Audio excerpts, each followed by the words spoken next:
বাংলাদেশ চলচ্চিত্র শিল্পী সমিতির 2024-26 মেয়াদী নির্বাচনের ফল বাতিল চেয়ে নতুন নির্বাচন দাবি করে রিট করেছেন পরাজিত সাধারণ সম্পাদক প্রার্থী নাসরিন আক্তার নিপুণ। রিটে মিশা ডিপজলের নেতৃত্বাধীন কমিটির দায়িত্ব পালনে নিষেধাজ্ঞা চাওয়া হয়েছে। বুধবার বিচারপতি নাইমা হায়দার ও বিচারপতি কাজী জিনাত হকের হাইকোর্ট বেঞ্চে রিট আবেদনটি দায়ের করা হয়েছে। নিপুণের পক্ষে আইনজীবী অ্যাডভোকেট পলাশ চন্দ্র রায় এই রিট করেন। নিপুণ দেশে নেই এই মুহূর্তে, তিনি যুক্তরাষ্ট্রে রয়েছেন। তবে এই রিট যে তিনিই করিয়েছেন তার সত্যতা জানালেন একটি গণমাধ্যমকে। নিপুণ নিউ ইয়র্ক থেকে লস অ্যাঞ্জেলসে ফ্লাই করার আগ মুহূর্তে ওই গণমাধ্যমকে বলেন, হ্যাঁ, এই রিট আমি করেছি, আমার পক্ষ থেকে করা হয়েছে। এখানে এই মুহূর্তে ভোর 5টা বাজে।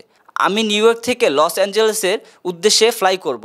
আপনাদের সঙ্গে বিস্তারিত পরে কথা বলবো। রিটে নির্বাচনে অনিয়ম ও কারচুপির অভিযোগ এনে এই ঘটনা তদন্তে কমিটি গঠনের নির্দেশনা চাওয়া হয়েছে।